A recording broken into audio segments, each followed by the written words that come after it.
The Rivers State government has commenced activities to mark the end of the 6-month emergency rule in the state. President Bola Ahmed Tinubu had on March 18 declared a state of emergency in the state following a prolonged political crisis. The state governor, Simi Fubara, his deputy, and all members of the State House of Assembly were also suspended by the president. Though many legal scholars and civic groups, including the Nigerian Bar Association, faulted the action, describing it as unconstitutional and undemocratic. President Tinubu defended his decision, citing provisions of Section 305 of the 1999 Constitution as amended. Joining us now on this show to discuss the end of emergency rule in Rivers, losers and winners, and lessons learned is Professor Benjamin Okaba, President, Ijaw National Congress. Good morning, Professor Okaba, and thank you for joining us. Good morning. Thank you for this opportunity. Well, Prof, effectively, in the light of Section 305, sub 6, C of the 1999 Constitution as amended, the state of emergency in Rivers State ends effectively tomorrow morning. Now, when you look back as a major stakeholder in Rivers State politics, in the politics of the Niger Delta, what do you think are the lessons that we have learned? Who do you consider the winners or the losers? And what will you say is next for Rivers State? Okay, thank you very much. It's a very important question at this time. 6 months of emergency rule in Rivers State, spanning from the 18th of March to tomorrow, 18th of September 2025, have actually resulted in very significant losses across multiple sectors. And these losses and the short term, long run on governance, on democratic representation, on the economy, on social services, on democratic consolidation in Nigeria. So to start with the suspension of the governor, the deputy governor, and the legislature, we had in place some form of dictatorship represented by the Solar actually appointed. And this in itself has stripped the citizens of Rivers State, the residents of Rivers State, of elected representation. Governance was now centralized from one table. Decisions were made without any form of legislative input, and therefore devoid of public accountability. And all of this is to undermine the very basis of democracy, which is the government of the people, by the people, and for the people. The local autonomy, as seen, was also undermined because alongside the sole administrator being appointed at the head of the state, local governments also had administrators, across the 25 local government areas. That in itself weakened grassroots democracy and accountability. In fact, when even in August 2025, LG elections were conducted, we all saw the criticisms about biases in favor of one individual who captured the 25 local government areas. This has also exacerbated perception of political capture. These are things we talked about before and during the declaration. Now, talking about investment, there was also some kind of apathy to the extent that economic activities were very low. There were reports that investors and businessmen received low pay because of the uncertainties. Now, there are two major projects that were ongoing, talking about the 195 billion Port Harcourt Ring Road project, Ring Road and the Trans-Calabar initiatives. All of these were stalled, and the impact for us is worsening transport hardship and decaying development. There were job losses, about 10,000 jobs lost as a result of for giving political reasons, people were removed from offices, and this increased unemployment and also created hardship. Port Harcourt was once known as the Garden City. During this period, it was very visible that the entire environment in Port Harcourt littered with all kinds of rubbish, waste that actually degraded the social services because sanitation services were not properly carried out. All right, Professor Okaba.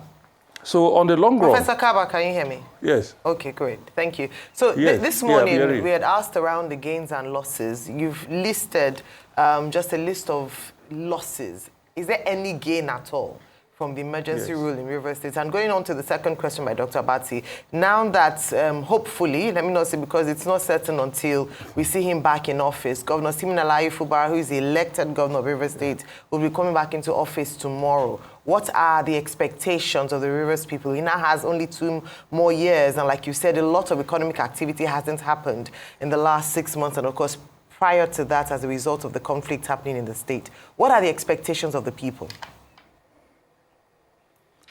Yeah, my expectations as president of Ijaw National Congress are very clear, and they are guided by the need for stability, equity, and progress for all residents in Rivers State.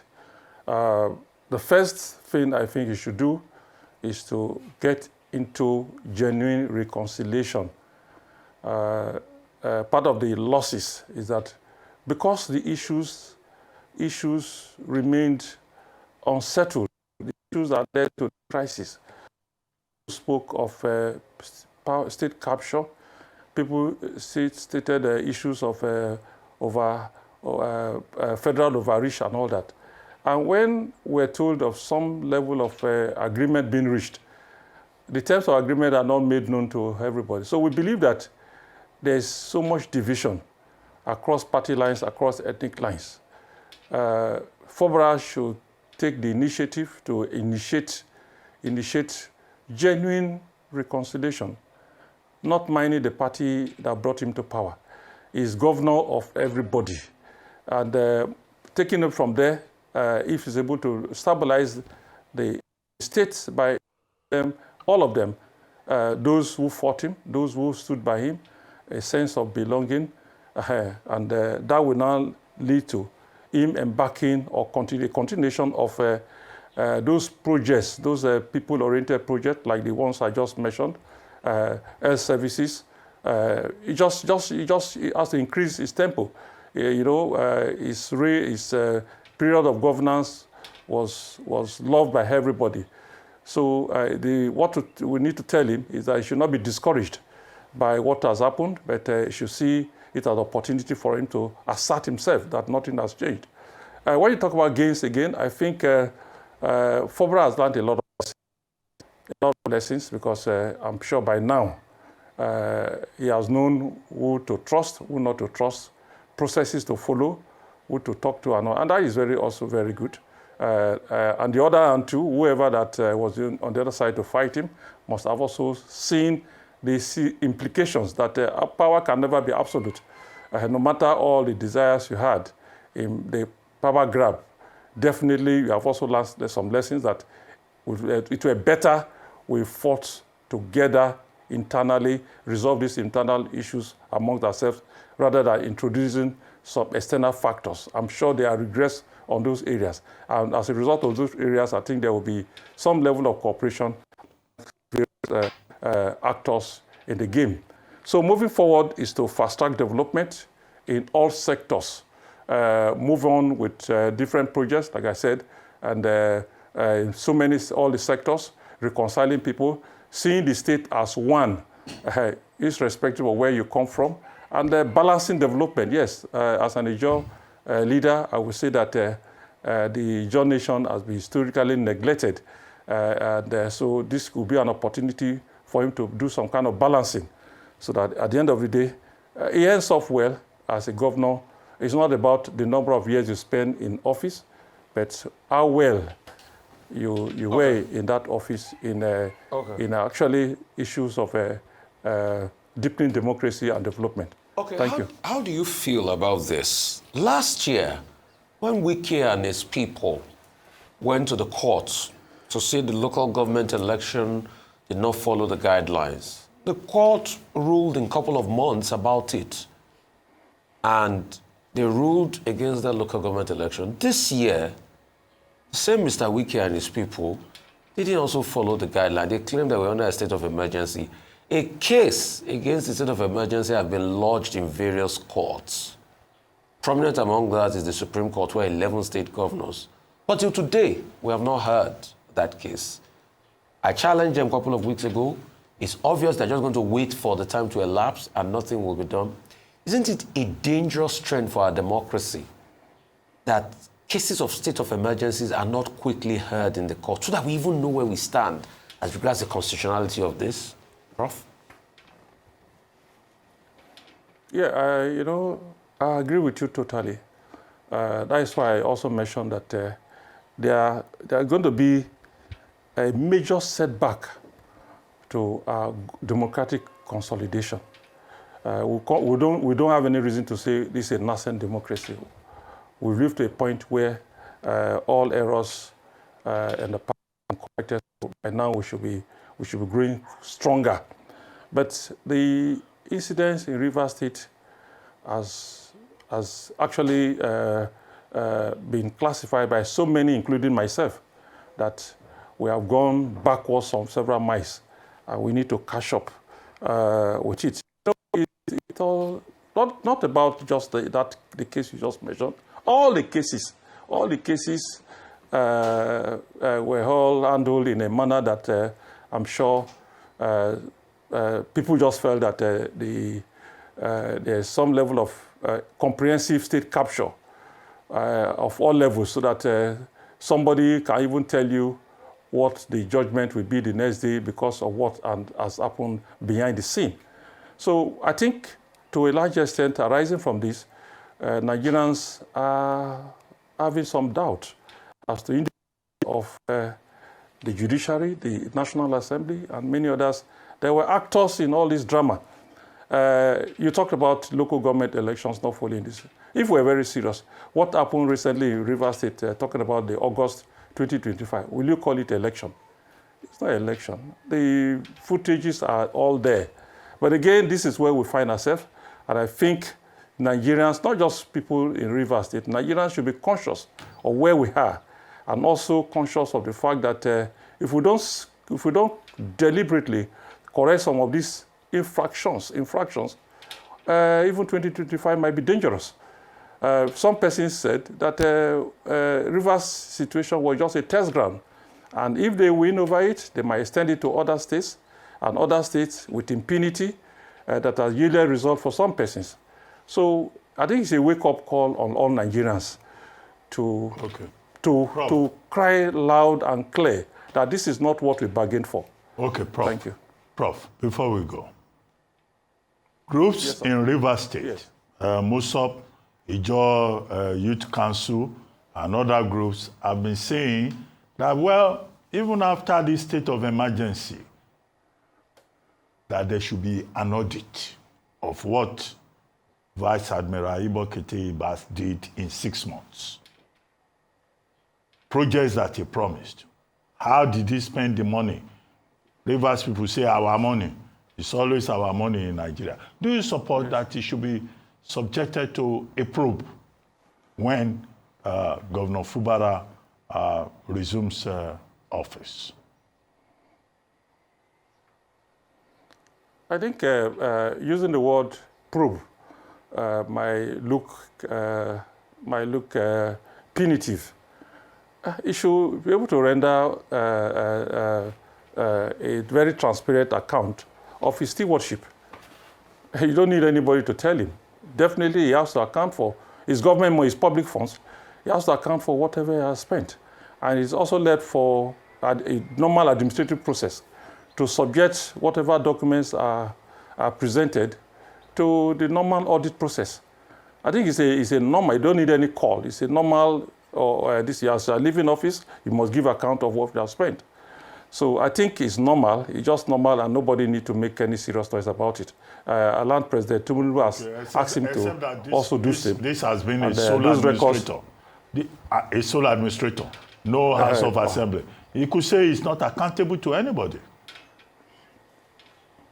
No, but at the end of the day, it's not about being accountable. You spent public funds. You must account for them. It's not just to the House of Assembly, but to the people. You've made expenditures whether they were approved or not, you spend them. But you must give account. You cannot walk away and say you received 50 billion, and at the end of the day, you have spent the money and you don't give account. I think he knows that, and he also expects that should be done. Okay. So I don't see that as an issue, because definitely he has to do so. He must give account. It's public funds. The rules are very clear. Okay, he can also give account. Very clear on it. So, he can give account to President Tinubu, who gave him the mandate, because he has said he has fulfilled the president's mandate. Yes. So the president is the person he's dealing with, not with the people of Rivers. Anyway, on that note, we'd like to thank you very much. The president, in fact. Hello, sir. Okay. Anyway, thank you very much. Yes, I wanted to say that. Yes. Okay. Go ahead, sir. Okay, I actually wanted to say that I also agree with some persons who even say that the incoming governor should not even receive any handover note from him, because he did not, as far as I'm concerned, that is a dark period in the history of Rivers State. The man who gave him that mandate, defiling all constitutional processes and all that, should be the person he should hand over to. And he resumes office as if nothing happened. Thank you. Okay, thank you very much, Professor Okaba.